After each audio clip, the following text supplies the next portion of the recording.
Welcome, guys. It's another episode of the Neutral Corner. It's the Master Aficionado, Danny Glover, and also is proudly sponsored by Treasure Boxing Club. With the one and only Big Lex. And today, we've got a special and unique guest in today. He is the former British and European 100 and 4x relay track star, James Ellington. Welcome, guys. It's another episode of the Neutral.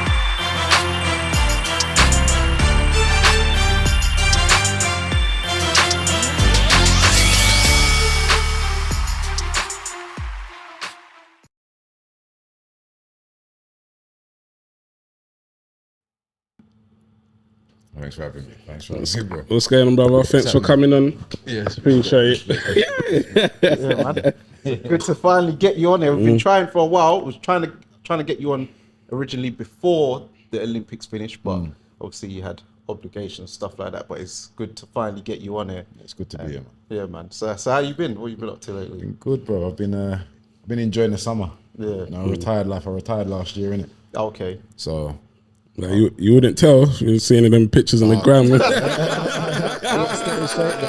have to. Once an athlete, always an athlete. Yeah, I like that. I like that. I like just that. been enjoying retired life for the last year. You get me? So yeah, training still, but not competing. Yeah, Okay. I love that. I love that.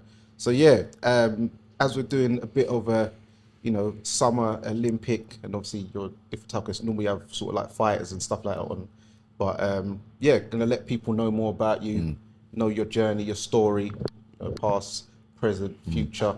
So yeah, we like to start from the beginning, let everyone know where you're from, and also your background. Cool. So born and raised in Southeast London, Lewisham. Blueborough. That's it. Lewisham Hospital. First, 5-6 years of my life, I was in Catford. Then moved over to Bellingham. And then I spent my childhood in Bellingham. Went to Forest Hill Boys Secondary School. So what primary and infant school did you go? So infants, I went Whole Beach in Catford. Okay. And then primary school, I was in Worsley Bridge in Beckenham. Okay. So I think that's near my old primary school, Alexandra. I'm not too sure. It's in Beckenham as It's well. like, you know where like Lower Sydenham train station is? Yeah. And then Worsley Bridge Road is just up the road from there. Yeah, near Green Chain Walk. Yeah, that's it. Yeah, I know where that is.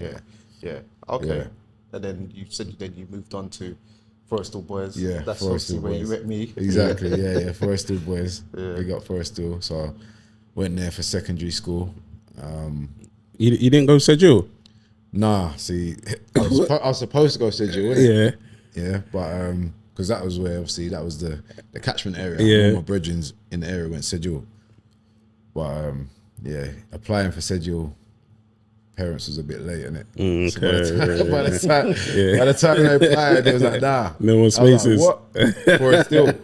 So I was like, all right, cool, Forest Hill. All right, let's make it work, innit? So I ended up going Forest Hill Boys. Yeah, because I got there in year 8. And it was funny how me and you actually started talking, because it was one of those ones. But back in the day, everyone used to talk about, my dad could beat up your dad. Yeah. My dad, that's how we started talking. Like, do you know who my dad is? And he was like, do you know who my dad is? And he was like, yeah, ask your dad about so.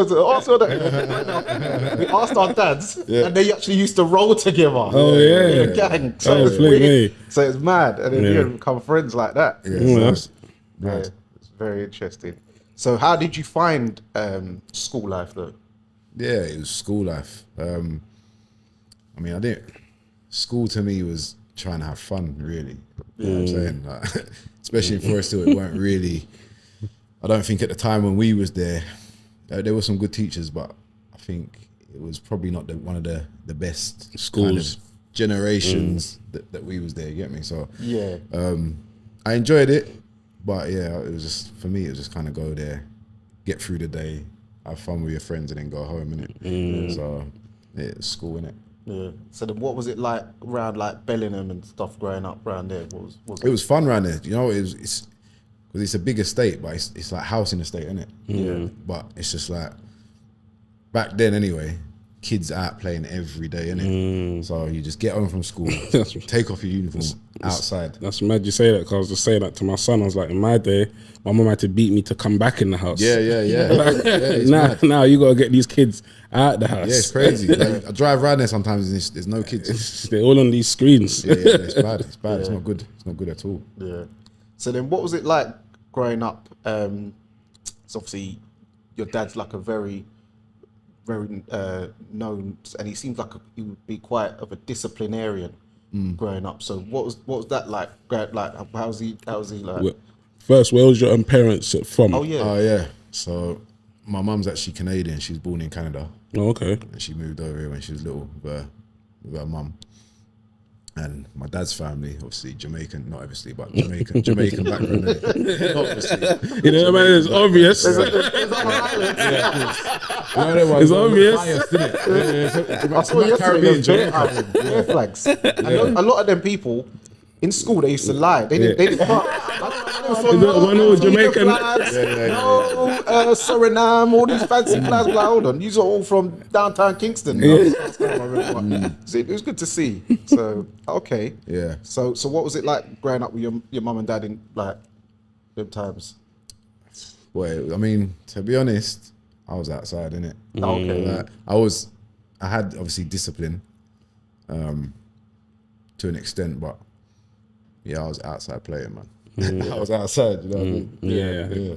Okay, so then how did you get into athletics? Was there like a family member who did it before, or was it you watching on TV? So do you know what? The first time I saw athletics, I remember seeing it. I was about 3 years old, and I was watching the Olympics, 1988, Seoul Olympics, and I saw Linford Christie, all them people in there, innit? And I was like, I don't know what it was. I was like, I want to do that. I didn't even know I was fasting because I was free, innit?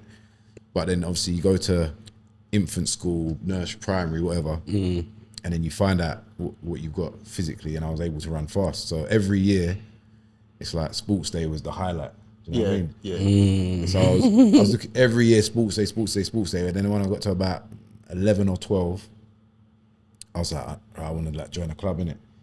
So my mum took me down to Ladywell, started doing bits and pieces there. But then even when I was going training, it was a bit like school at first. When I was going to training, the training was boring, innit? So I'd get to train at Crystal Palace now, and I'll just run off and I'd be running around climbing stuff. I'm not even training. My mum would drop me there, and I'm just cutting around Crystal Palace doing mad stuff. And then it wasn't until I got entered into a competition, national championships.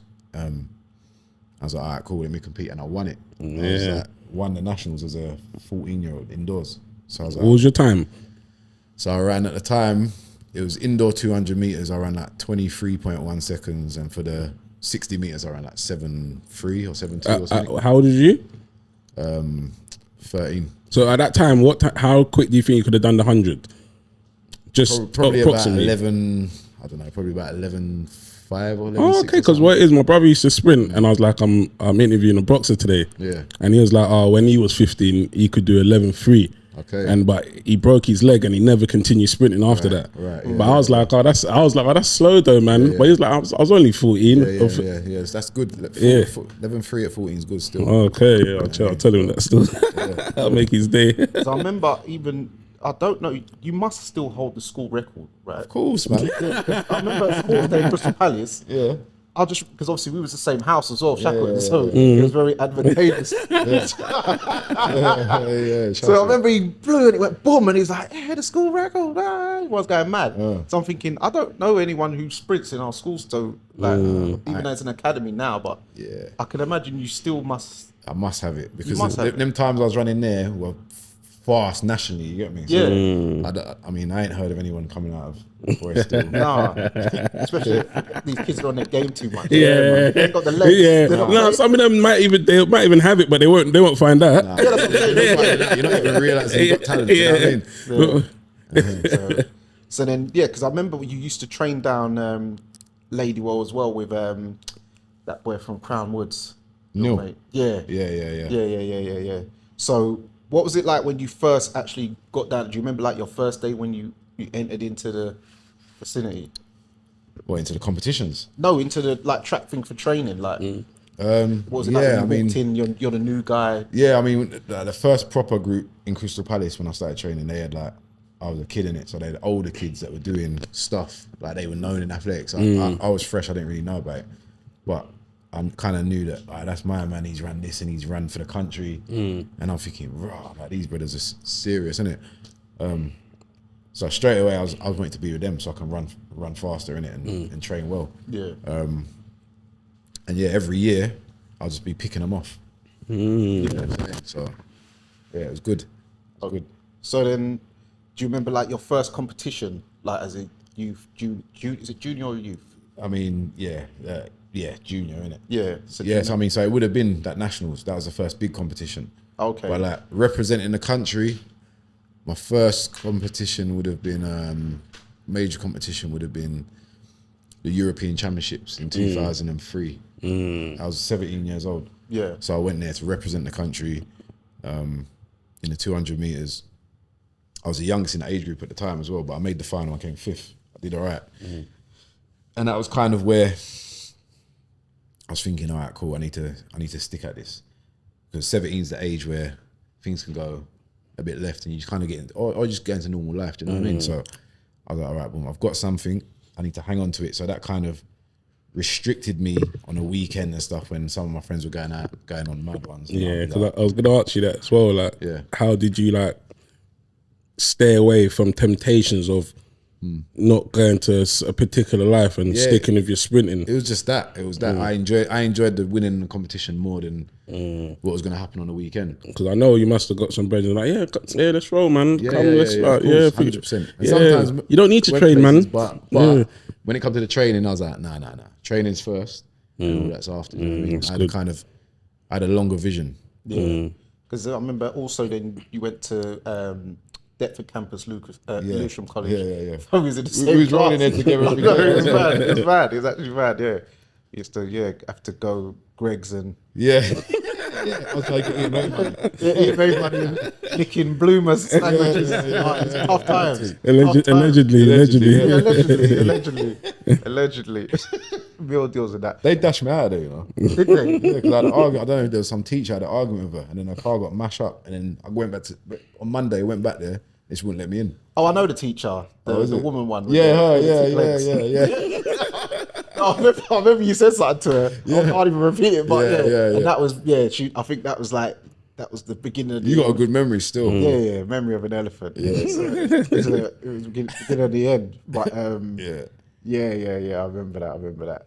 So then you entered you got into the seniors, and then you entered and then you won the British title in was it 2011, 2012. 2012, and 2013, back to back. So Yeah. what was that like preparing for that? And talk us through that whole journey. Yeah, so that was obviously a very, very important year because it was the same year as the London Olympics, innit? Yeah. So the year before was kind of my breakthrough year, 2011. I opened up, I was running fast, beating a lot of the names that you'd know, Marlon Devonish, Christian Markham, people like that. And I came second at the trials that year, 2011, right? And I was like, all right, boom, that was my first team. The year later, like I said, 2012 was my first title, and it was the Olympic qualifying year. At the time, I didn't really have any money. I was coaching kids like athletics, and then I was making bits of money where I could in it. And I was like, right, if I can get a sponsor so I can train full time, I know I'll be able to beat all these guys. Yeah. So preparing for that 2012 year was a crazy one because I managed to get a sponsor. Sold my sponsorship rights on eBay. Got the money that was quite a big thing. It was on the news and stuff. Yeah, I remember that in the papers. Yeah. And then I had this pressure on me because I was sitting on the red couch on BBC saying, if I get this money, I'm going to be number one. But I've done that on purpose because I was like, right, if I put it out there, I'm going to kind of have to hold myself accountable. Back myself, Yeah, exactly. So preparing for that was a mad one because the whole season I was running up and down. I was tired coming to the championships, the national championships. Obviously, sponsors are watching now. People are watching. It's Olympic trials. I went through the heats and my body weren't feeling great. I qualified maybe 7th fastest, innit? I was thinking, rah, this is a problem. I need to get myself into gear, innit? But I knew I'd done the work. I knew physically I was capable. It was just my body weren't firing that day. Got ready for the final. That was the first competition, probably the only competition that I've done in my career where I wish I could rewind time a little bit, re-prepare, you know what I mean? But it was here, I was on the start line, on your marks, get set, the gun went, left the blocks, come around the corner, around the bend, couldn't see anyone. I was thinking, right, this is good, but I know the lactic's gonna kick in it, so just relax. Still couldn't see anyone, went through the line, still didn't see anyone. I was like, yo, 20.5, yeah. Place for the Olympics was booked, you got me? So I was like, yeah, this is good. And it was probably one of the best moments of my career because national champion and qualifying for the Olympics in your hometown in one setting, do you know what I mean? So, and then I just carried on from there. Yeah, because I think, as you was talking about, you said the year before, in 2011, that was when you went to that mad place, Daegu, South Korea. I've never even heard of that place, but So what was that? What was that like out there? Because that was fun. That was a good championship. It was mad because obviously South Korea and you got North Korea, so we had fighter jets every day flying over. I'm thinking, out of all the places you want to put us in some ends where there could be missiles thrown on. I'm thinking this is mad, right? So I was just thinking, all right, cool, whatever. But if I go, I go. It was meant to be. And it was a good championship. It was fun. The food was dodgy out there though, because like when you have these big championships, world championships, Olympics, and all that, obviously you're catering for thousands of athletes. But we're in South Korea, bro. Yeah. And I'm thinking, you know, get some fresh a stuff. lot of fried chicken. Yeah. Right, listen, I wish it was fried chicken. Yeah. They was in the village. I remember going there one day. And I was like, because I'd always see like food dashed in the bin, all the leftovers. And they had some of the lasagna thing in it. And I was baking it. I was like, oh, I bet they just recycle the food's been dashed away. I was cut into the thing. I'm seeing chips, carrots. I'm thinking, huh? Hold on, are they recycling the food? I was like, no. That's that all-inclusive stuff. Oh, you'll hear the Jamaicans. That's when the whole thing started about them just eating McDonald's. It was there. That's where it started. Oh, because the only food that everyone was thinking safe is McDonald's, isn't it? And that's saying something. That's saying a lot, exactly. So yeah, it was mad at it, but fun. Yeah. So then also, and then you said then you defended your title in 2013. So what mindset did you have when you're going into it thinking? Because obviously the pressure. Now you've done it year before. Everyone's looking at you. You're the man to beat now.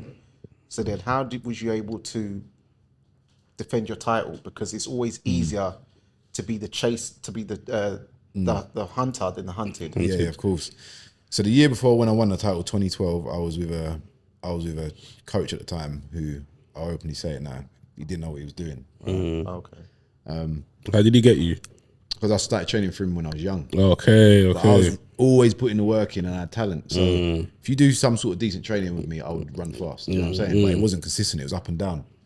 So transitioning from 2012, the end of the Olympics, to 2013, I changed coaches, right? And I moved up to Loughborough, where the high performance centre is. Okay, that near Birmingham kind of. It's about 40 minutes from Birmingham. It's like Midlands, Leicester. Yeah, Midlands in there. It must be the Where same we're one. saying They're all training trained them.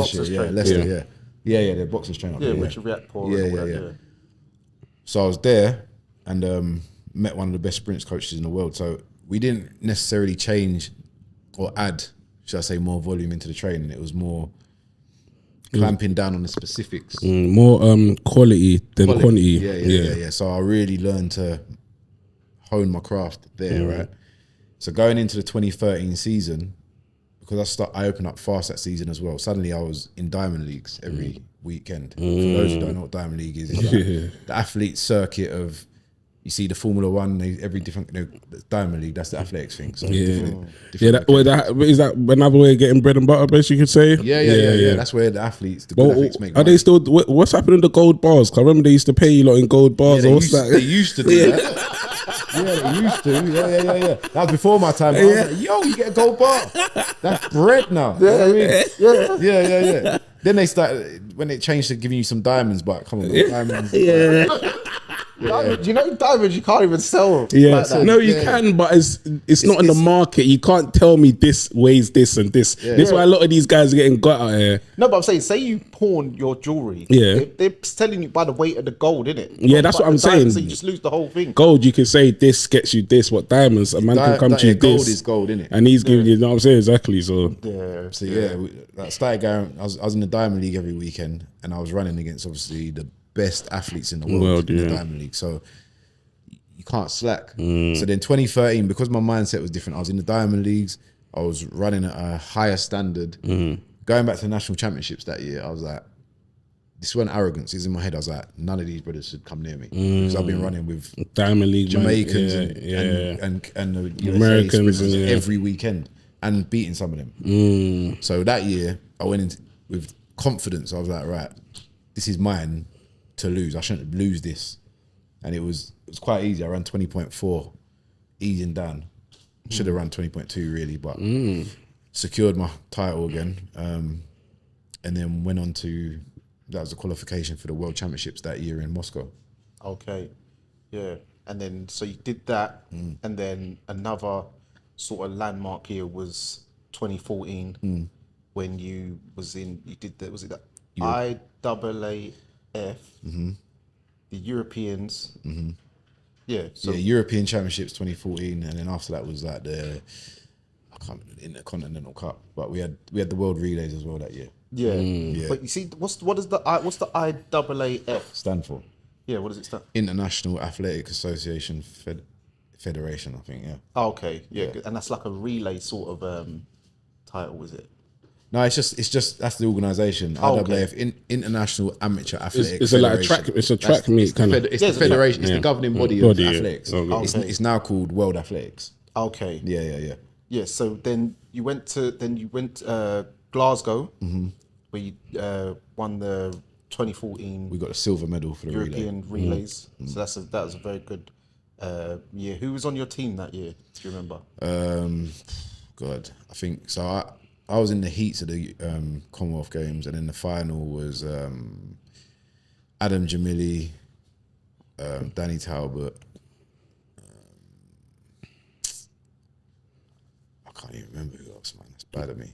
There you go. You base. No, hold on. Harry Aikens. Yep. And I think Richard Kilty, I think maybe. Yeah, I think it was them four. Okay. And that was a very good year for you because you also won the bronze in that IAAF World Relays in Bahamas. So that must have been very, very nice. Yeah, that was good still. How was it out there in the Bahamas? That was nice. They put all of the athletes, well, pretty much most of the athletes up in the Atlantis Hotel. Oh, yeah. The Atlantis, like I know Dubai ones, but the Bahamas are must be. You know when he's smiling, he's like, it's all coming back, like a long way from that the Korean food. Yeah, long way. Food there was good. See, this is another thing you're showing. There's other ways you can travel the world through, through work, through this. So it's pros and cons of life. You know what I mean? Yeah. No, exactly. That's kind of what kept me in it, to be honest. Going from so young, traveling on a warm weather training camp and seeing like Portugal, and I'm thinking, rah. And then I come back to Bellingham and I'm thinking, yo. I was like, nah, I need to stick with this. telling the man on the block, yo, I was like, nah, I'm getting out of here. I'm sticking with this. You know what I mean? You know what? It's funny you say that because you see areas like Bellingham, Sydenham, they're a bit like no man's land sort of areas. They're not, it's like, so it could be, it's that reality check when you're coming back to reality. And you're in those areas like, Bromley down. Tired. Bellingham. It's tired. It is tired. And as you said, you go in Moscow, Bahamas, this place, that place. So, it's as you said, it's a good way for youths and children to see there is a world outside 100% where they're currently living. Yeah. And then also you got a gold in Zurich, Germany, and in Switzerland, yeah. Oh, Zurich, Switzerland. Oh yeah, Switzerland. Sorry, well, I don't know why I was thinking Germany. Aficionado. You know what it is? He's saying the ram. Too much ragger, man. And then you've done it, and then you've got another one in Amsterdam, 2016 in the relay as well. Yeah. Do you remember that team? Yeah. Amsterdam team was it was James DeSolu, Adam Jamili, me, and CJ Uja. Oh yeah, I remember that team. That was a good team. Yeah, I remember Adam Jamili. Yeah, Adam. That's gonna be a lot of things were touted. Big things were very touted for him. Is it? Do you think he didn't reach his potential, or? No, I think he reached his potential. I just think he reached it young. He peaked too early. Yeah, he burst on the scene when he was 18, running 10.0, which is quick. Went to Olympics 2012 at 18 years old, and then next few years after that, he was he was running quick, innit? Yeah. I just think some people just hit their peak different. You know what I mean? So it reminds me of that kid in the Olympics just gone, who beat Noah Lyles in the heat was it the semis? And he's got that mad running style. It's like off key. He's got he's like Filipino and white. Ah, yeah. What's his name? It runs for Great Britain, innit? Yeah. Yeah, I can't remember his name. Hinchcliffe. Yeah, that's it. Hinchcliffe. Yeah. The Hinchcliffe guy. Yeah, he's got skills because the technique is mad. No, he can run though. I don't know how, but some people they just run weird. Like, but even you're like an experienced sprinter, coach, mentor. Do you guys change people's form, or is that like? I mean, there's certain models you want to kind of try and mirror, but there's some athletes that are just unique. Like they run a certain way which doesn't actually seems counterproductive to running fast, but actually it works for them. Okay. So you get the odd one or two that can it works for them. You know what I'm saying? But for the most part, if most people try to run like these people, they're gonna have a mad. Yeah, like Michael Johnson with that mad stiff back. I've never seen no one run like that. And just like this. The chest is just out. That's moving though. Barking. Yeah, he can do it, and only he can do it. I know what you mean. Because they had to change Usain Bolt style because he's tall. He initially started trying to sprint like everyone else who's normally short, innit? Like Jamaican, like Shelly Ann and all that. They're quite like small, like she's compact. So he can't be sprinting like that. So they had to change his actual form of how he runs to make him actually start going faster. So yeah, it does make sense. So then, so how was it like? We got the Olympics hosted in 2012. You're there representing the country. What was that like, and how was it like in the village and the whole games? Yeah, talk to us about that. It was a surreal experience. It's kind of like its first Olympics, isn't it? And other than that, the only major championships I'd been to was the year before in South Korea, Daegu.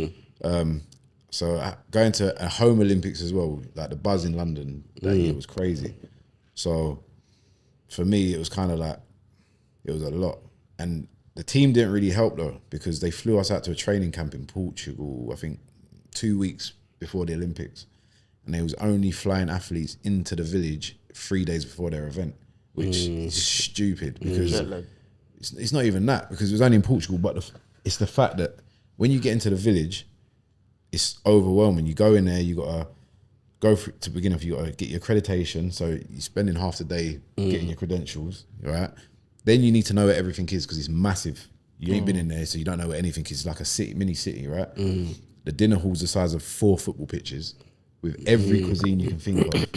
Then there's sponsored stations dotted around London that giving out free headphones, and so you don't want to miss out on that. So you're like, I need to get there. You know what I'm saying? I'm thinking, because we landed in there and everything's nearly done out. Like all the other countries had rinsed everything. GB athletes get there, there's nothing left. One pair of beats on home soil. Yeah, bro. I see Jamaicans coming out with 5 beats.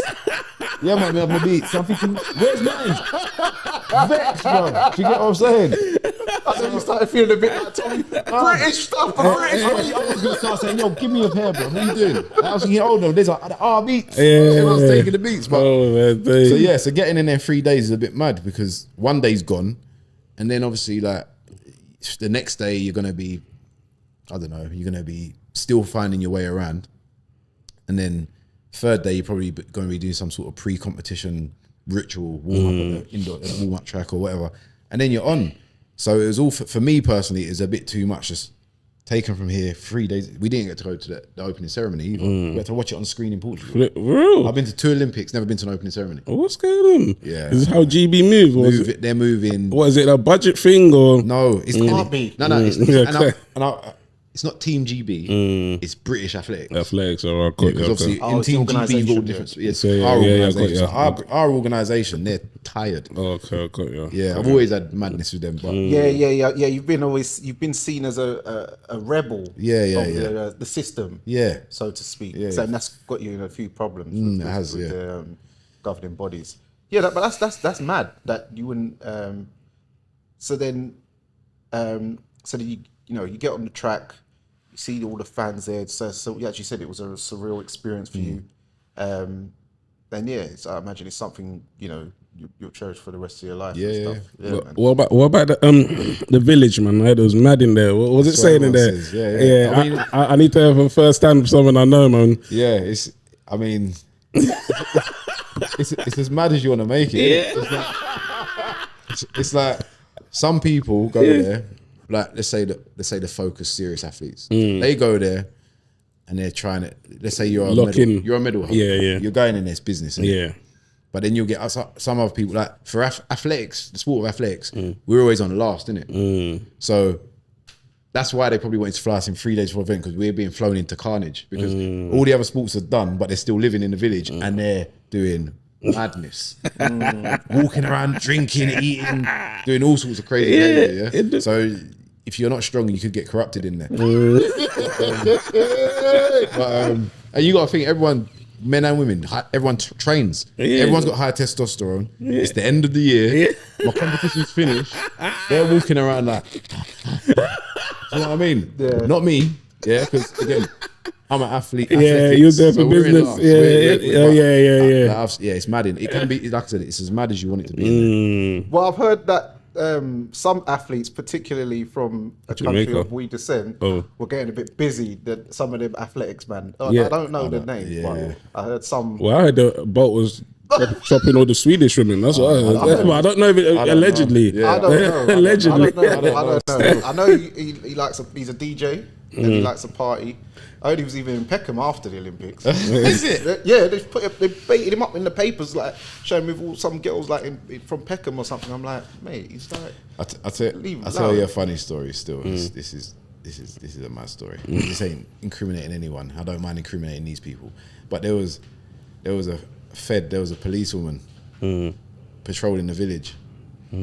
Supposed to be patrolling the village. Oh, she got okay. Like prison break thing. No, she probably. No, but I'm saying, like the prison thing. Guard. Yeah, someone I knew. Someone I knew allegedly just gave the prison the fed a good time on duty. Oh my god! It was all going on. That's but mad. as for the athletes, I don't know. But yeah, the feds. Okay. Well, there you go. So then you went to the Rio 2016, qualified again. Everything's flying. You know, your second Olympics. You know, so how was you feeling going into that one? Do you feel it was better than the 2012 one? Yeah, see, that Rio one's a mixed emotions, because that year I was going out there, not necessarily, but in the relay I was looking for a medal, but not necessarily thinking about a medal in. Obviously, you always think about medals, but not going in there thinking, right, I'm a strong medal contender for the 100 meters. Right? That year, I'd come off the back of second place at the national champs, running 9.96, rolling in the 100 meters. So I was going out to Rio in this newfound event, because before I was 200 as well. Thinking, actually, you know what? If I put my race together, I can definitely make a final here, Olympic final. I was in good shape that year.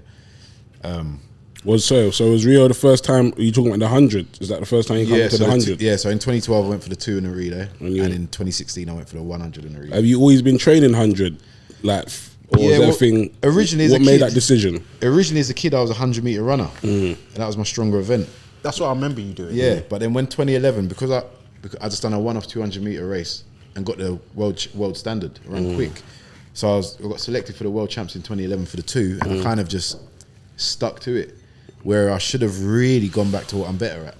So I'd say for maybe, 90% of my career, I was in the wrong event. Yeah, and I could see glimpses of it in training. I was like, yo, my man's flying. But I was like, I'll keep qualifying for the 2. But yes, going into 2016, I was in great shape, sub 10 second shape. I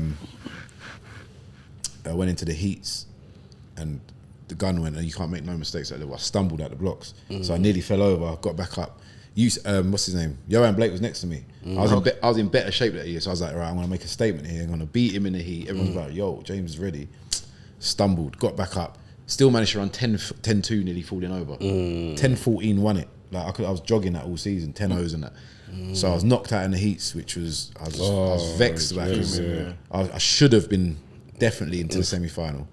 And then the relay again, political thing, man. Like the team that should have been wasn't. We came 5th. Like I used to speak out a lot about this as well, and I get in trouble. Cool, yeah. But it was never. I was always in the team, so it weren't like I was trying to get my place. Yeah. I was going, listen, this team ain't working. You need to change a few people. And then it weren't until obviously, which we'll get onto, crashing the years later. Suddenly the teams that I'm always saying that should be running are running. And then they're getting medals. I'm going, I've been saying this for time. Do you know what I'm saying? Yeah. So then also, what was it like, the famous race where I see you right next to man like Bolt? Oh yeah. Like, what was that? That must have been like, yeah. Talk to us about that race, because you're like literally the lane right next to him. Yeah. So that was 2013 World Championships in Moscow. I come out that year firing. Like I said, I was consistent. Yeah. Went through the heats. I won my heat. Beat a couple Jermaines, a couple Americans. I was like, all right, cool. I'm in good shape. So then the semi-finals are drawn, and lo and behold, I'm drawn the lane outside Bolt. I'm like, oh my days. This is like, come on, man. Like, man, you just give me Bolt straight away. and he is on the lane inside me, yeah? I was just gonna say inside me, but you know, why culture right now. So he was on the lane inside my lane, right? So I was thinking, raw, I was a good bend runner, innit? I could run quick round the bend. So I was like, right, boom, I'm just gonna get out and just hold. Like, I wasn't really thinking about him, to be honest. I was thinking about get out, do my race plan, but run the bend and then just relax. Gun goes, boom, got out, really good bend. Got to probably about 110 meters before I saw him. Yeah. And then I just see a knee. And I was like, yo. Man, that tall. Yeah. Then I see two knees. You get me? And then I just see the body. I was like, oi. I'm holding on. I'm like, all right, cool. Let's just hold on now, innit? Then I got into some little battle with some American brother. And we were just battling out for like the 4th place, innit? Yeah. I missed that by 1 place for the final that year, man. I ran 20.4 in the semi-final. It was an okay run. It wasn't bad. I held myself. Yeah. But that's literally you're racing against the Muhammad Ali racing. You know what I mean? So the real. That's a nothing to be ashamed of, man. Oh no, come on. So that's a memory and a half. There's something to tell. You know what I mean? The grandkids and everything. So and you got living proof. It's not like some pub story. It's not no pub story. Real story. Trust me. You know what I mean? Oh, roll with the craze. I hear all that, mate. Nonsense. What club did you train at? I was researching Belgrave Harriers, or so the first club was South London Harriers in Crystal Palace. Then I ran for Belgrave Harriers, and then Newham and Essex Beagles. Okay. Yeah, what made you move to the Newham Essex Beagles then? Well, at the time, there was like money in it. There was like, all right, if you go to them, they pay their athletes. I'm thinking, what, money? I don't get no bread. That money, I still didn't see no bread really, to be honest. But it's just your club. It's not really. You just have to be affiliated with some sort of club. Yeah. Newham had good National League standards, so if you weren't in top races, you could get good races through the club against other top clubs, and their standard would be okay. So that was the main reason, really. Yeah. Okay. Then 2017, you in Tenerife for a training camp. Funny enough, I did a training camp. Wayne Alexander. Sparring Wayne Alexander. I saw him yesterday at Carnival. Oh yeah, I did. Yeah. He was gone. But, so you like run up Mount TD and all that type of stuff. Yeah, no, we didn't do the mountain runnings. We was on the track, but that was kind of a regular spot there. Okay, yeah. So then you got into an accident on you was on a moped. It was a big bike. Oh, it was a motorbike. It was actually what CC? How many CC? 700 or something. Oh, okay. But I was on the back in it. Oh. Yeah. Okay. So what happened exactly? So with a weekend off, one of the brothers that were training out there was like, let's go up and see the volcano. So I was like, all right, cool. I was like, should I? You just think, what's the worst that can happen? So I was like, all right, come, let's go. Because we weren't on no foolishness anyway. Just gone up there, seen the volcano. It's getting dark, so then headed back down. And then just all on the back? So you headed up there on the back? Headed up there, parked up, yeah. Looked around the volcano, take pictures, whatever. And then started getting dark, so jumped back on the bike, heading back down the mountain. And then I just remember seeing headlights.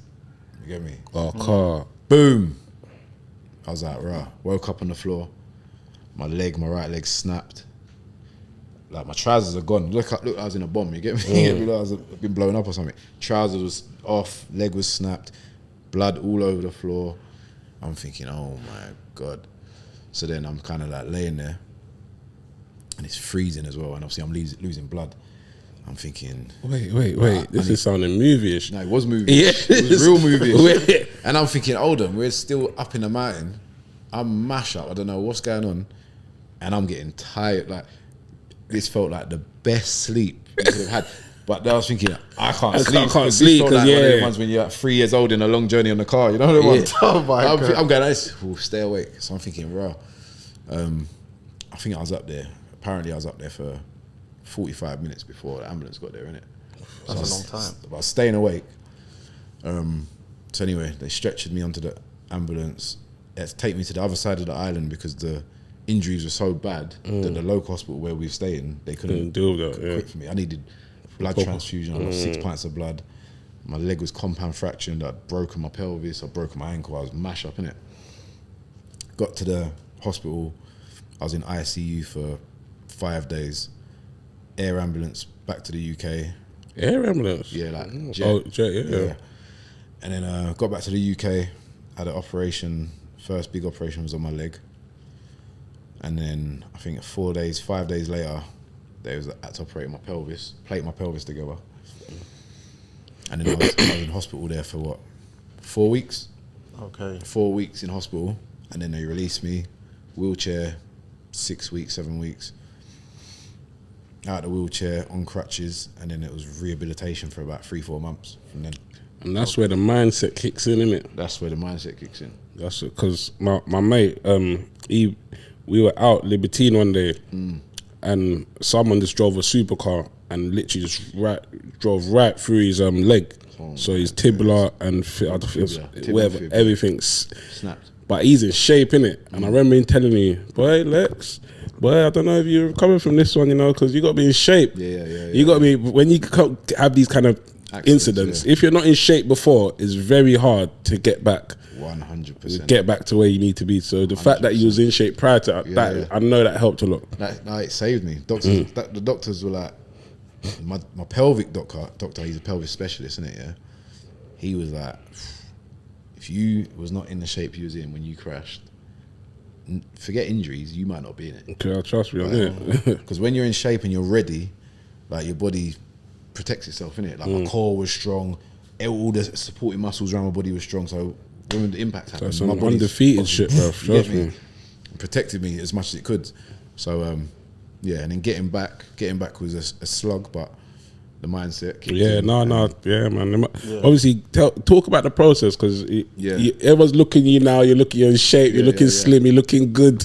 But talk to them about the process. There has been some days that you must have thought, oh, you know, fuck this. Or there must have been some days that someone had to, like, you know, many days. Gear you up or gas you up.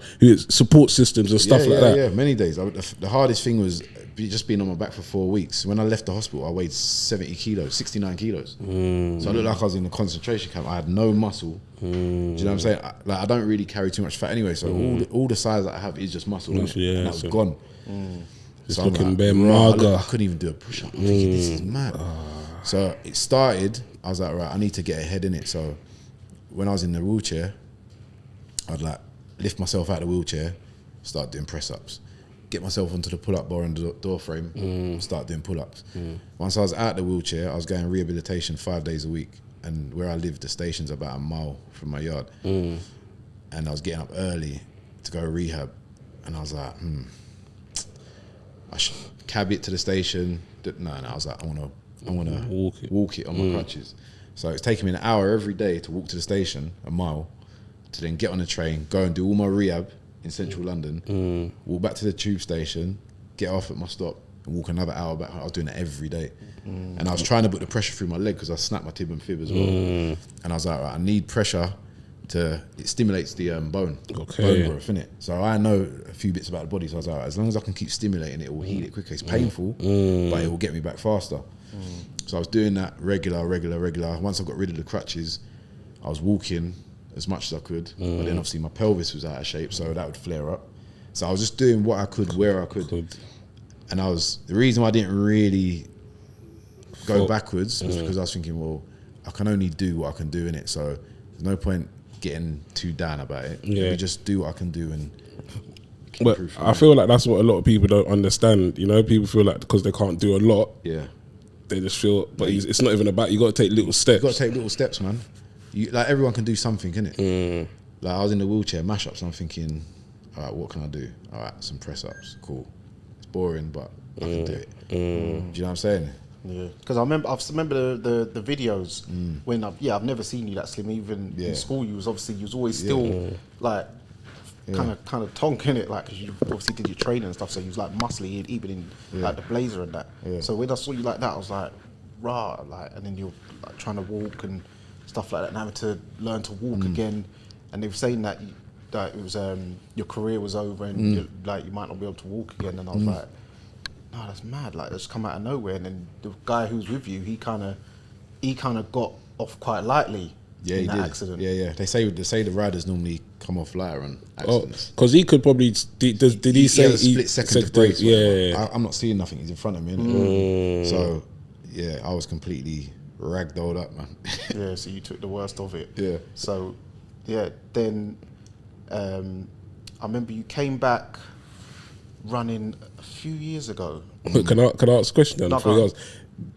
Was that ever in your mind when you was doing your like rehabilitation? Was it just to get back to normal, or in your mind you're thinking, I want to compete, I want to be back to that guy?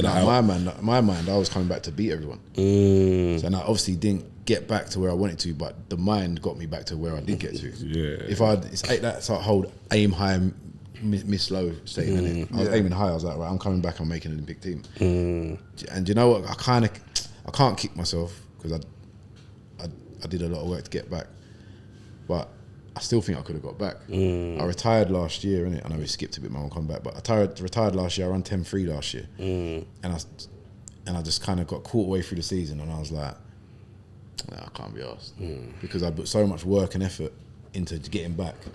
And then I was competing at low-level competitions. But physically, if my mind was still on it, I think I would have made the team this year, bro. Like, there's people on the team that shouldn't have been on the team this year. You know what I'm saying? And I'm thinking, yo, I could have beaten you. Keeping bro. it real. You know what I'm saying? So, Yeah, that's true. Because I remember the first race I saw you back on TV, and I could tell, like, I could see you're a bit apprehensive about like the hip. So you're talking about the Diamond League in London. Yeah. So I weren't even ready to run then.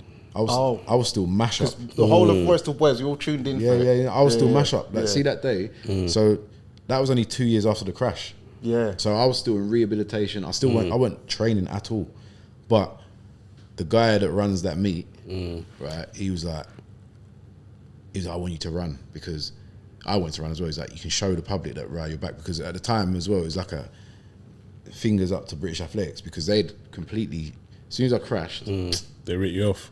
They ripped me off, bruv. They kept me on funding for a little extra piece of time and then bye. So it was public that they rubbed me out, innit? But then everyone was supporting me because I was like, right, this guy crashed at the peak of his career and he's trying to come back. British Athletics should have really supported that. Like, he's one of us. This is sick. Yeah. But because they rubbed me out, I spoke to the meet organizer. He rang me, innit? And he was like, right, James, I'm going to let you know something. Like, that didn't come from me. But someone high up in British Athletics rang me and said not to let you run. Yeah.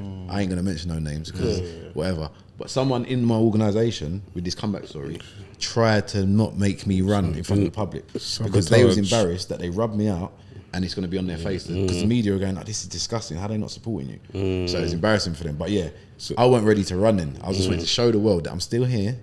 But that morning, bruv, I was in the hotel because I'm bruck up, got out of the shower, slipped, pulled my adductor. So my adductor was effed.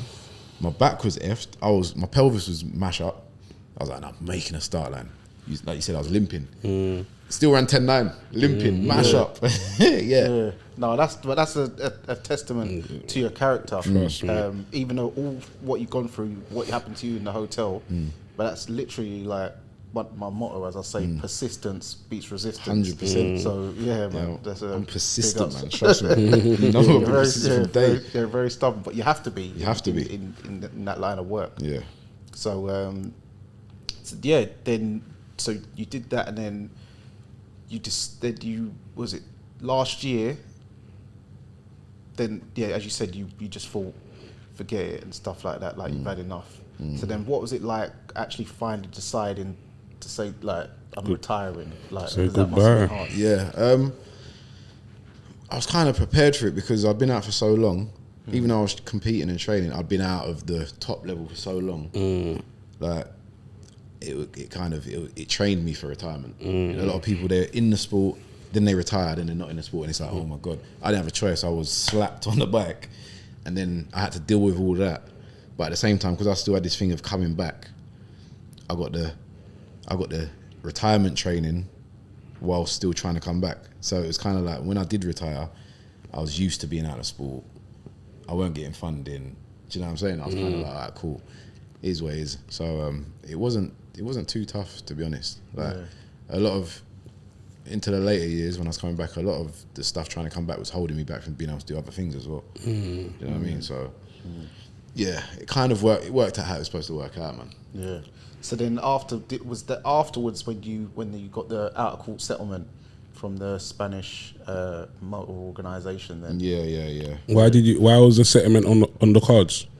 Well, because I was I had no responsibility for the crash. So obviously, like if you're in a car with someone and the car's insured and it gets into an accident and you're a passenger and you get hurt.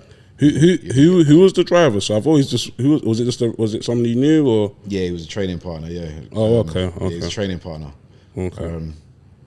But yeah, he kind of went his own separate way, and it was mad. Yeah. Okay. Yeah. So then you moved to Dubai for a couple of years. Yeah. So what is it you doing out there, or was it just you just wanted a different scenery? Change the Yeah, scenery. I mean, so my missus, she got a job out there. Oh yeah, okay. Yeah, so she got a good job out there, and I'm kind of, I can go anywhere. Really. Yeah. I'm not tied to a job. Like I do a lot of coaching for other professional athletes and speaking events and stuff like that. So I was like, okay, this is just another land that I can do what I'm doing. So yeah, definitely. went out there for 2 years. Very good. It was good for my training and trying to come back because I moved out there 2019, come back 2021. So yeah, it worked. It was good. Are you still with that missus or? Yeah. Are you back in London? I mean, yeah, we're back in London. Yeah. So how's that change been going from Dubai as a couple back to London as a couple? I mean, to be honest, it's been all right. Like you can't leave your phone on your car. So. Yeah. No, you leave your phone out here, it's gone, mate. You leave your phone in your pocket in the wrong place, it's gone. Do you know what I mean? So listen, just be on your phone. Yeah. It's You know gone. what happened to me? What? Listen, Well, you walking down and snatch one. the bike of mine. The bike of mine's got me. They got you. About a month ago. Come on, literally, man. I was walking down Boys Night. I couldn't hear it. What area? Peckham. Peckham, like towards Oldgate Road. Because I can't hear it. It's one of them electric ones with the big wheels. Yeah. And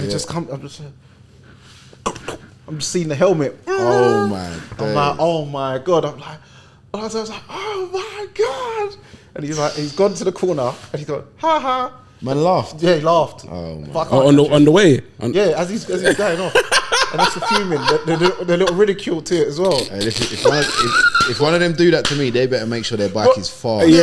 It's different for you. Man is running. The start. Hey, that's mad. Yeah, you got that firing Ducking. gun start. Because top delayed. speed, you man are like 18, 19 miles per hour. Now top speed, I'm 26 miles. 20. Oh, yo. Yeah. You're getting him. So you're all right. I'm ducking you down, bro, when you're getting a fly kick to the back of the helmet. 26. Yo, that's serious. Yeah, you're still amped out and everything. I'm not moving nowhere fast. No more. So Just the hands, innit? if I get you, but that's Yeah. He's gone. So yeah, he's a pussy or what? Yeah.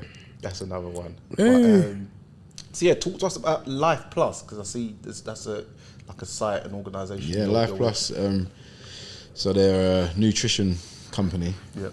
I think they originally started in the States, but they're massive in Europe, like Germany and those places. And they've kind of been one of the. It's funny because when I was running, it's so hard to get sponsors, man. Right?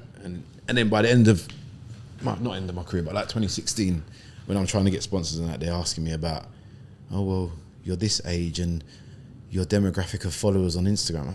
What? Are you sponsoring for performance or are you sponsoring for Instagram? Because I'm on the Olympic team in 100 meters, mate. Do you know what I mean? Yeah. But you're telling me about demographics and you're sponsoring someone who's sitting at home, not on the team. Not on the team. It's a new age we live in. So yeah, it's all about followers and all this stuff. Yeah. So I was like, all right, whatever. But anyway, once the crash happened, they jumped and booked through a guy that was representing me at the time, Callum. Big up yourself, good guy. Big up, Callum. And he introduced me to them, and they've just been supportive, man. They saw the story, they seen the journey, and they're all up for like real stuff. Their products are quality as well. That's why it kind of goes. It fits well because there's a lot of brands out there athletes will sign up to, selling shit, and it's crap, man. Yeah. It's like full of crap, like don't really work. Whereas their products are the people that they got a doctor that vets all the stuff they're doing. Okay, you know what I'm saying? So proper stuff basically. Expensive ingredients, not cheap filler ingredients. So if you're into your health and you want to take things for certain things, and it's all informed by sport tested as well, which is important for me because I don't want to be getting no contamination. You know what I'm saying? Yeah, flag. Yeah, exactly. I didn't know this was in it. Yeah, exactly. They have a lot of that in boxing, as well as athletics. Yeah, try bro. Do you know what I'm saying? So yeah, they're good, mate. They're great. It's still with me now. And they're good products and supplements. And yeah, if I urge anyone, if you are into supplementation or vitamins, go check them out, man. And I'm not just saying that because I'm with them. The reason why I'm with them is because of that reason. And they cover all like different athletes and not really. They had a few. They had some cyclists and that. I was their first, innit? Okay. Not that they can't, but they can cover. Oh, they can. Yeah, of course. Okay. Yeah, a lot of athletes buy their stuff as well. Okay. Yeah, they're good. So what did you think of, we've just had the Olympics in Paris. I was there. I went to the athletics day where Gabby Thomas won the 200 meters. So yeah, what did you think about this year's athletics? And how was it watching it as a retired man now? So what I thought of it first. So start of your main sport, the 200. Let me skip to one thing first. I thought the ceremony was some bullshit. Was it the one on the river? Yeah. I don't know what kind of messages they're trying to put out to people, but we know what's going on. So that ceremony, no, don't do that. It's about sport and competition, and you're flinging in some next agenda. So forget that. That was whack. But the competition, the stadium looked amazing. The track looked great. Yeah. I like that colour. Yeah, nice. And the performances were ridiculous. Yeah. I feel like they're trying to paint they're trying to create a narrative like with characters, which it could work, because they got the Netflix thing going on. But I feel like they was trying to create it as the Noah Lyle show. And Shakira. Right, and this is the problem, right? Because the Bolt becomes such a star. There weren't no narrative painting then. It was he come out and smoked everyone and created the narrative because he was the best. He left the sport. There's a bit of a void that needs to be filled, and now they're trying to boost up and create characters. But you can't. That's for movies. That's not for competition. Yeah. And that's what you start doing.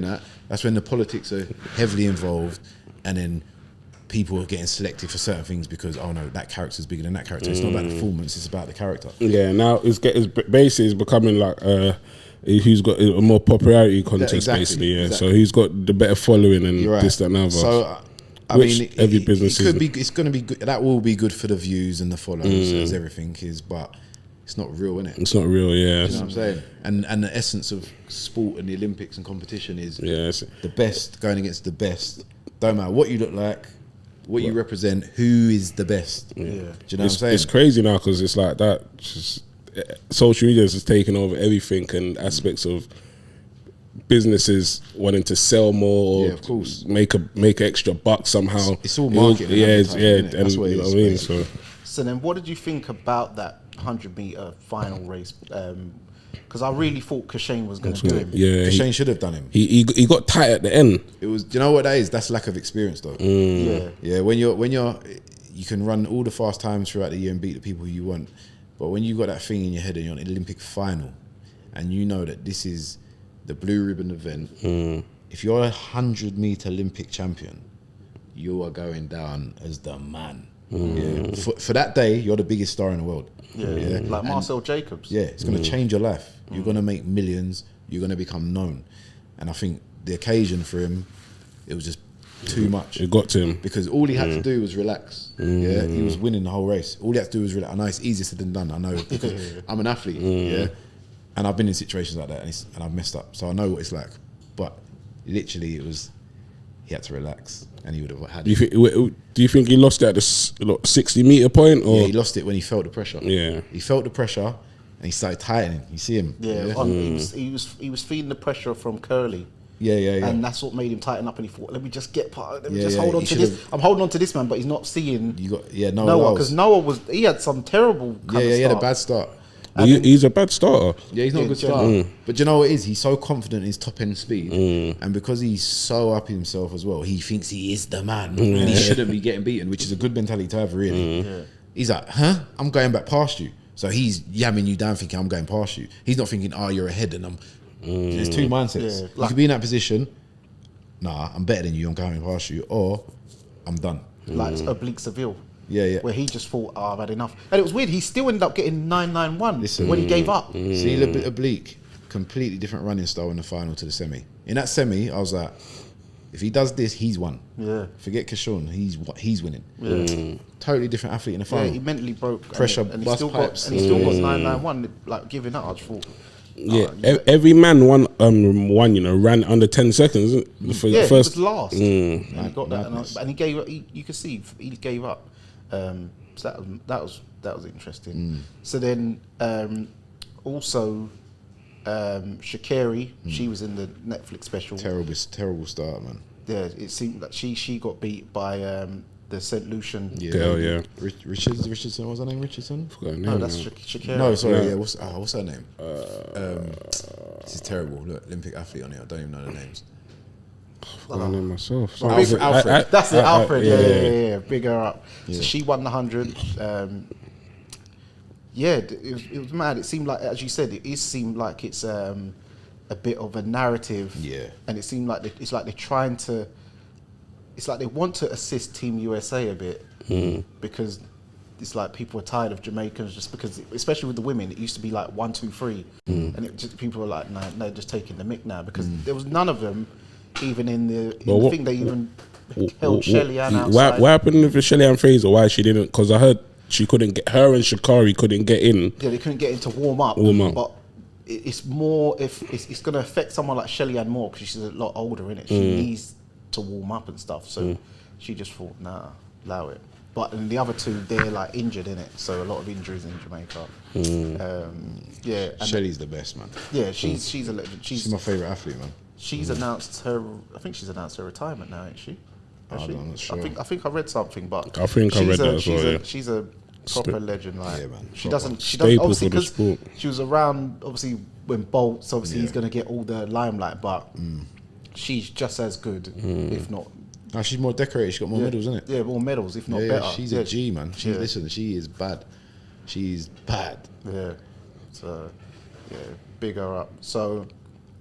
Also, Team GB, you're known for getting medals in the relay. I saw in the Olympics, Team GB, the women got silver and the men got bronze. I was very happy for Zano Hughes because he's had a history of false starts and getting disqualified. And the women, they could have, in my opinion, they would have got gold had they. The baton change. No, what's her name? That Hunt Amy girl. Hunt. She's slow. She's too slow. The changes went. And her change was bad. Yeah. So what's her name? Daronita ended up having to blow down the course. clawed back for the second, but I think they would have got gold otherwise. I think they would have got gold if they was smooth. I think they would have had it. Yeah, I think it was more the baton change. Yeah, it was. No, but she's slow as well. No, she's slow. But I think even with her speed, I think she had enough speed. Yeah, that's what I'm saying. The changes slowed up so much. That's what killed it. Yeah. I think the way Daryl was chewing as well, they just had to be half a metre ahead of Sha'Carri. And you could tell as well, the way Sha'Carri looked over, if they had that smooth change. Yeah. Sure. Also, what do you think about this new kid called Gout, the 16-year-old Australian who got 10.29 in 100 metres? He's... to be honest, when I hear these things, I don't really look too much into them because, like, historically, you always have these young freaks that come out, do something crazy, and then you don't hear of them again. I think the only one who's really stuck up was Bolt. Yeah. But you always get, like, it's funny because you always get quite a few young Australian kids that will come out. Like, I've heard back in the day, like, Australian guy around dead, and I think, right, don't hear them again. Do you know what I'm saying? So I don't really look too much into the young kid times. Yeah. All right. Well, let's talk a bit of boxing before we go into the penultimate round. So I know you love your boxing as well. Man. So did you used to watch like the Olympic boxing at all? If it was on, I'd watch it. Okay. I weren't following it. Okay. All right. So let's talk about the Usyk Fury rematch. It's set for December 21st. Yeah. Did you watch the first one? Of course. And what did you think of that? And how do you see the rematch going? Well, the first one, it went as I thought it would go.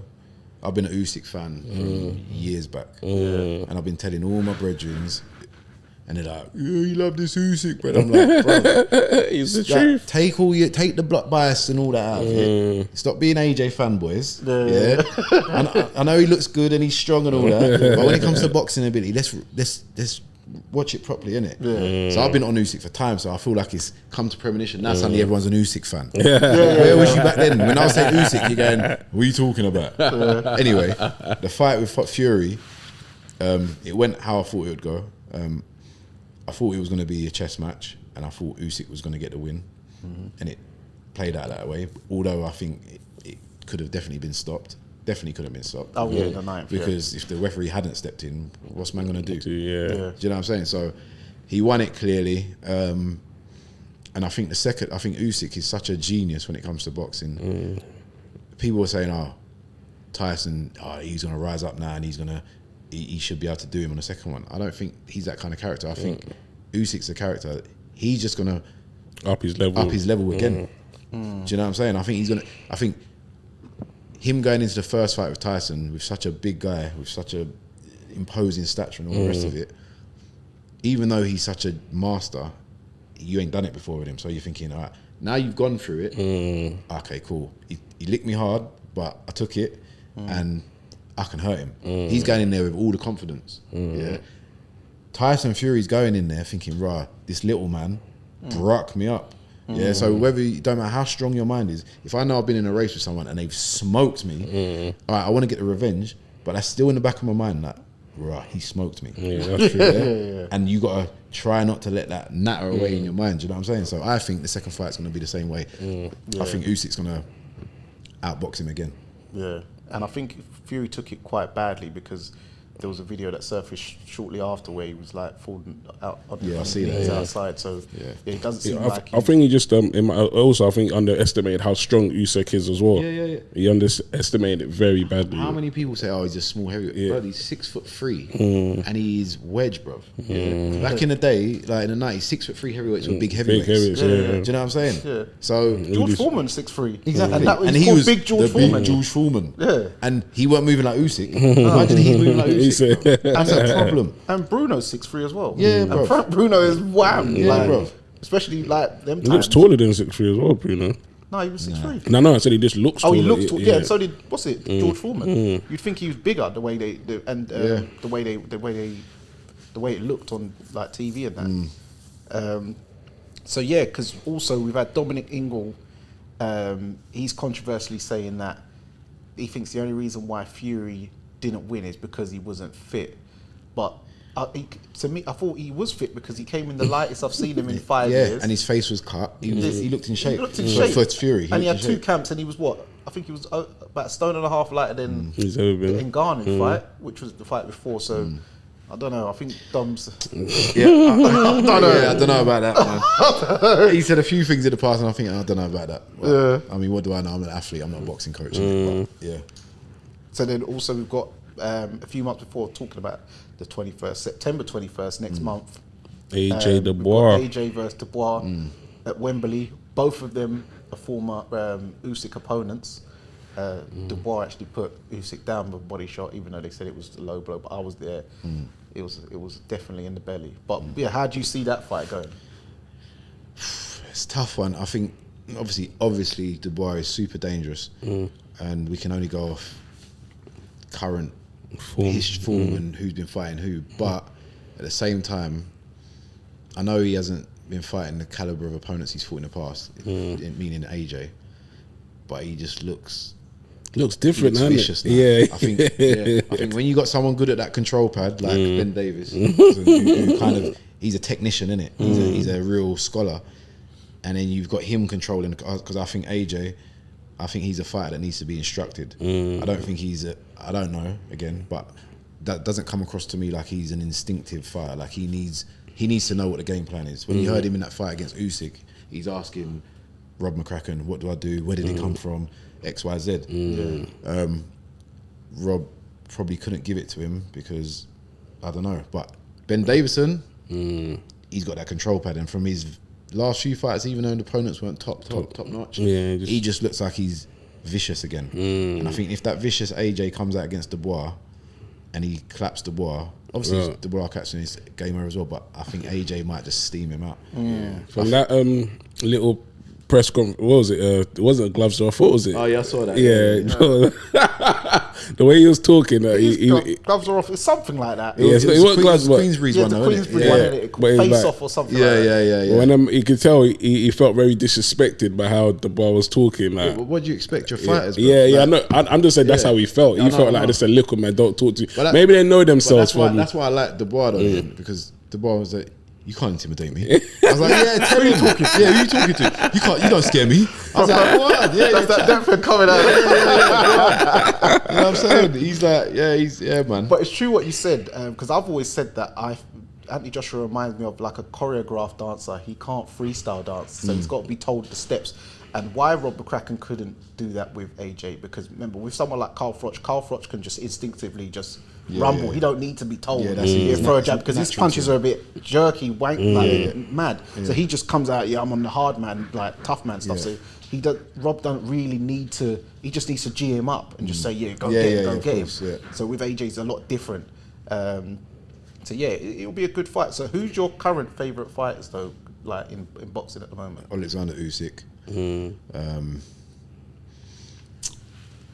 It sounds like I'm glory hunting because I'm going to say Terence Crawford as well. Shakur Stevenson. Well, wait, was your when did you jump on the Terence Crawford? I've been a fan of him for time. So you can't be a glory hunter then. Like, because people weren't really.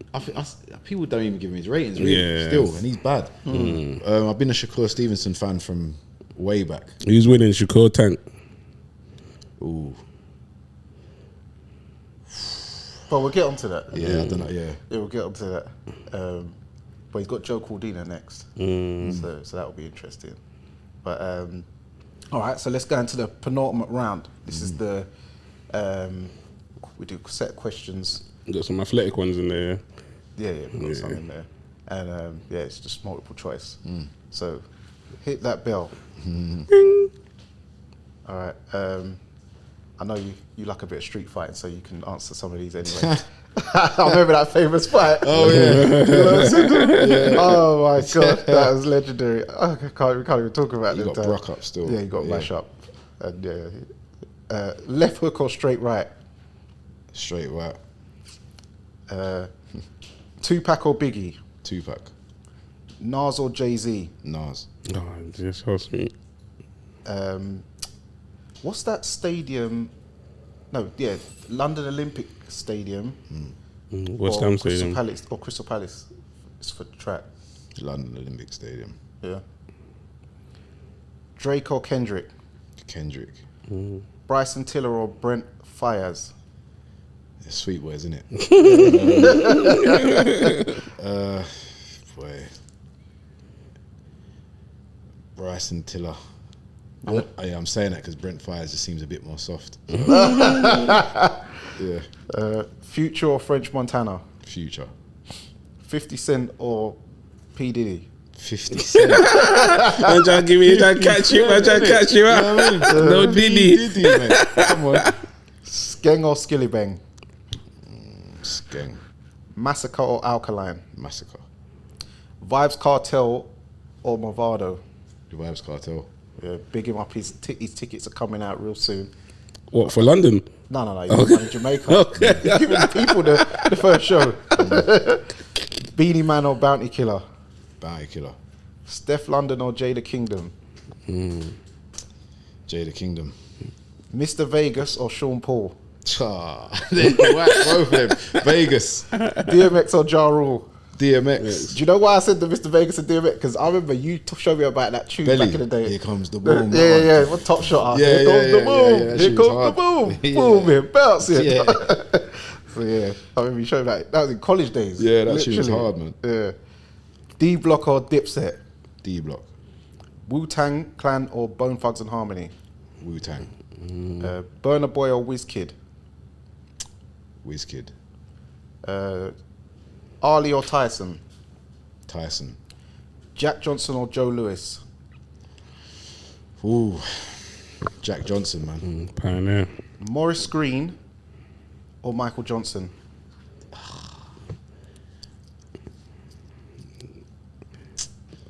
Morris Green was a bad man at the 100 though. Yeah, Morris Green. He was a character, but he did it the right way. Yeah, I'm gonna. Personality-wise, I'm gonna say Morris Green. Donovan Bailey or Atom Bolden? Donovan Bailey. Zarnell Hughes or Linford Christie? Linford. Legend, man. Come on, man. I can't even think of a British runner. Everyone wanted to be Linford. Yeah, man. Literally. Canelo or David Benavidez? Ooh. Canelo. Okay. Shakur Stevenson or Tank Davis? So that was actually one of the questions. But the Canelo Benavidez one weren't on who I think would win a fight. Well, that's who you like. I'm going on who's. I chose that one on Credentials. career. Oh Okay, yeah, okay, credentials. okay. It's Yeah, not even. but yeah, sorry, Shakur Stevenson or Tank Davis. Yeah, Javante Davis. Yeah. Oh man, that's a tough one. That I'm gonna say. See, I want to say Shakur, but I'm gonna Tank all I'm gonna day, have to say baby. Tank. I'm gonna have to say Tank. Who do you think wins that then? I think Tank will catch him. Yeah, I think Tank will catch anyone. I have a feeling Shakur's got a suspect chin. That's why he fights very fearful, Mm. very negative. I think he's got a suspect chin. AJ or Dubois? AJ. Yeah. John Jones or Stipe? Because I see he's calling him out. John Jones. Do you think John Jones will beat? You'd have the white boy. Yeah, what's his name? His name now. What's his name? Our guy. Aspinall. Aspinall, yeah. Aspinall. Aspinall's talking a good game. He's got that young, fresh, spunky energy. You know what I'm saying? But Yeah. John Jones, you can't write. He will Bro, he just take your head off, bro. He will just choke you out. So I don't know. bro, you know the man there is that's long getting fist fight with them man. Elbows, knees, all of that. He's horrible. Yeah. BMW or Mercedes? BMW, Audi or Lexus? Audi, Rolls Royce or Bentley? Rolls Royce, Daytona or Sky Dweller? Daytona, Pepsi or Hulk? Hulk. Yeah, the Hulk, the green one. Oh, see, no, the watch. I thought you were talking about Pepsi, the drink. Yeah, no, sorry, yeah. That gets me to this Yeah. day. Even to this day, I'm like, what drink is Hulk? I say Hulk. Every time I go like, oh yeah, it's talking about what you. Yeah, Hulk. Yeah, Hulk. Well, The Wimbledon or chocolate? even this one gets me as well. Wimbledon, Yeah. Hublot or Chapard? Chopard, AP or Patek? Patek, Dark skin or light skin? both, Looks or personality? both, Slimline or curvy thick? both, Rah. Natural or surgery? natural, We're gonna go both. Garage or house? house, Salsa or rumba? boy, salsa, Drum and bass or jungle? jungle, R&B or hip hop? hip hop, Dance hall or Afro beats? Dance hall. Reggae or revival? Reggae. Soca or calypso? Oh my days, they're both mad. Soca. Trust me. Where was it? Oxtail or peppered steak? Peppered steak. Jerk chicken or brown stew chicken? Brown stew chicken. Curry goat or curry chicken? Curry goat. Hardo bread or cocoa bread? Hardo bread. There's so many I've got in there. Bloody hell. Can't even. Oh yeah, you don't drink, do you? Yeah, forget that. Evian or Volvic? Evian. Voss or Fiji? Fiji. DJ EZ or Black Coffee? Black coffee. Lucozade Sport or Wow Hydrate? Wow hydrate. Honey Pot or Coming Up? Honey pot. Oh yeah, let's get to the athlete. Too many people been poisoned from coming up, man. Yeah, it used to be good back in the day, but Yeah. All right. Discus, javelin or hammer throw? Javelin. Long jump or triple jump? Long jump. 100 meters or 200 meters? 100 meters. London or Rio? Rio. Yo, this is Archie what Rio was saying. Oh yeah, we did. Rio was good. I can imagine. London life or Dubai life? That's hard, you know, because Dubai is sick, but London's home, innit? And when London's popping in the summer, London's nice. I say London. And do you prefer, like we're over here, do you prefer city life or countryside life? City life. Yeah. Okay. Well, that's it for the penultimate round. You got through that. Cool. Quite swiftly. So, yeah. Anything else you want to tell the viewers? Oh, and also let them know your social media handles or things for them to look out for, what you're doing. Yeah, firstly, the social medias. I'm on Instagram at Jimmy Els. Not on anything else. Twitter, Jellington 100 meters. I ain't got nothing to say. I'll say everyone out there, start today, not tomorrow. Well, I like that one. You know what I'm saying? Just do it today. Anything positive that you're thinking about doing, just get on with it. Just start small, and then you never know where you're going to be in a year. Yeah. Also, to clear up, I see the James Ellington, the OLY thing, because I know there was a controversy where there's people who was trying to fake the funk, where they tried to put this, the OLY thing. OLY, yeah. Yeah, the OLY. It's like a protected title, isn't it? It's Yeah. like, yeah. So what is it? Why was people like trying to? It's just clout, innit? Like sponsors and all that. Like, do you know what it was? It's like, I'll give you a quick example. So, back when 2012 was coming, there was a lot of money being thrown around and a lot of sponsors being thrown around. Okay. But there was a lot of imposters who might have done athletics, but they were rubbish. And they're going into like their locals. BMW was a big sponsor, and they was like, "Oh, I'm your local athlete. My name's blah blah." And these people don't know who they are, and they're going, "Oh, you're going to be at London 2012? Yeah." Free BMW. People were getting free BMWs. Right? Oh my God. They had to show a little, like, just write a little few things down, say, like, it's easy to fraud it up. You know what I'm saying? Especially back then. Yeah. So I remember going into the local garage and, oh, sorry, we've already got our sponsored athlete from the area. I said, who? I heard Tom blah blah. I'm thinking, who is that? I'm thinking, man's in my car right now. Yeah. Drive around in a new 2 Series. I was like, so I was like, this is F3, these imposters. Yeah. So yeah, I think a lot of people as well, especially on social media, they say they're athletes or they're Olympians. You ain't been to an Olympics, bruv. Yeah. So that Ollie's kind of like, if you got the OLY and you put that next to your name and you ain't, it's a protected title. Like, you can kind of get in trouble for it. So Okay. do you know what I'm saying? If someone goes around saying I'm a doctor, you got to get, you know what I'm saying? I know it's a bit different because doctor's way more important than, in my opinion, than someone's been to Olympics, but it protects you. It gives you that, he's certified because he's using the OLY. No, got you. Yeah. Well, thanks for So like a clearing little that up. trademark. Yeah. All right, and then the socials. Oh, you find me on Instagram at LexObM, and yeah, that's it. You can find me at FIGHTFANTVLIVE, Instagram, TikTok, On Twitter, it is Danny Glover FFTV. And also you can find me at Danny Glover _EST. And there you have it, guys. We're joined today by our Olympian, James Ellington. So yes, remember to like, subscribe. Also, thank you to the sponsor, Treasure Boxing Club. And that's another one in the bank. It's Danny Glover. It's Big Lex. Today, we're joined by James Ellington. And remember, guys, persistence beats resistance. You know where it is.